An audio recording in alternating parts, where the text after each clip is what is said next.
What is up, my belly buttons? Today we're going to be going over the sculptor and how statues work. Now, statues are also a very important part of Boom Beach because they provide bonuses to you in various ways. Life statues, for example, give you more resources of varying kinds.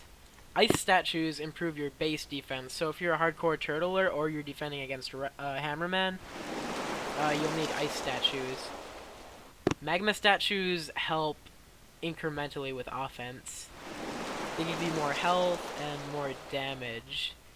Dark statues are pretty miscellaneous. Like, they can give you a higher chance for power stones, or more gunboat energy, things of that nature. Oh yeah, resource reward as well. So, even though dark statues are pretty offensive, they're not inherently offensive. They're not going to increase your damage or health on their own. So let's go over the life statues really quick. For the life statues, you can use them to upgrade your resources and the rates at which they are granted. Now when this finishes, we'll go over what it does. This is overall resource production, so instead of specializing in wood, stone, gold, or iron, it's just going to give you all around. But that's also kind of bad in the sense that if you want wood expressly, it's going to give you partially wood along with the other things. So you could see that was 4% increase. But if it were purely wood, it would probably give like a 7% increase, for example.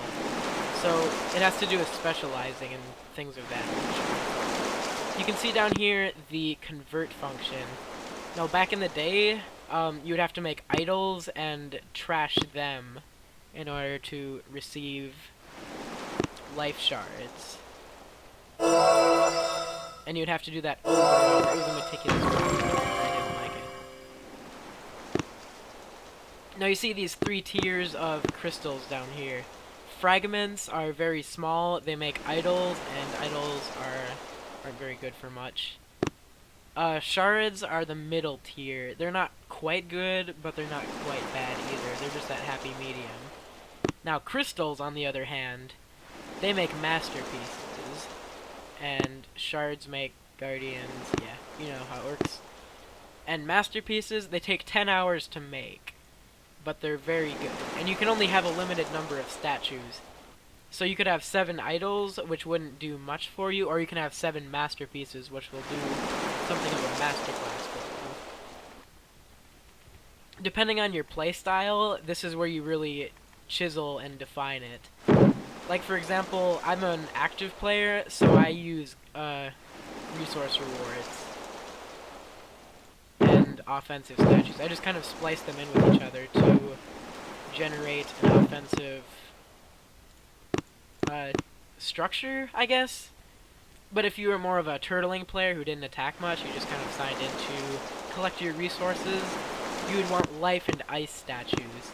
Now, I don't know who plays like this, because Boom Beach is one of those games where you log in multiple times a day to arrange things. Oh, the statue storage as well. This was released somewhat recently, a few months ago. You can put statues in here only after they're finished. So, even though I have an open slot here, if I were to go over here, I can't put this in the storage. But, for example, if I were to make an idol, or really anything, but a new statue in general, I could store that there. So we would go here and we could store that because it was made in the sculpture, but we're just gonna salvage that. It's always good to keep one open in case you get something miraculously good, but you can't use it at the time. So I have a Power Stone Chance statue over here, and I don't really have a use for that, even though I'm an offensive player. I just like to keep it around general resources. You can only have one masterpiece of one type. So you notice how I only have one masterpiece of gunboat energy, one masterpiece of resource reward. That's intentional.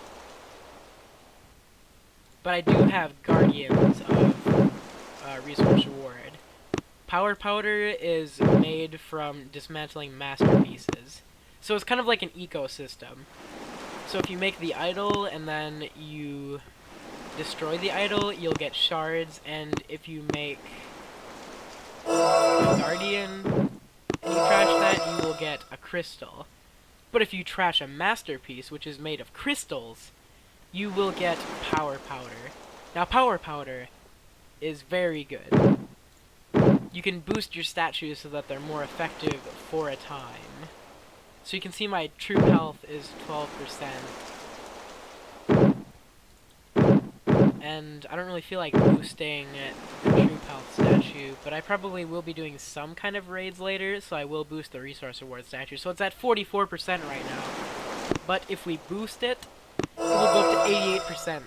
So we're getting almost 100% more resources just from this statue right here, in combination with this. So this is 128% more resources than we would normally get, which doesn't seem like much, but it's pretty important if you're raiding a lot. But yeah, instead of having to go down here and make a bunch of idols, you're never going to use idols. If you've ever played League of Legends, they're kind of like glyphs. You want the highest tier glyphs, because you only have room for so many glyphs. So it's always good to have shards and have as few fragments as possible. You can't convert shards to crystals, so that's kind of... well, the need for it isn't as high, but it's not as nitpicky, in a manner of speaking. It's always good to conserve your power powder, and unless you're going on some kind of raid, you want to make use of your time. So the boosts last 3 hours, so you don't just want to boost one of your statues and leave it there, unless you're using a green or blue statue. But if you're using a magma or a dark statue, you're going to want to be active. You really have to commit to raiding. So now you know how to sculptor. Peace out.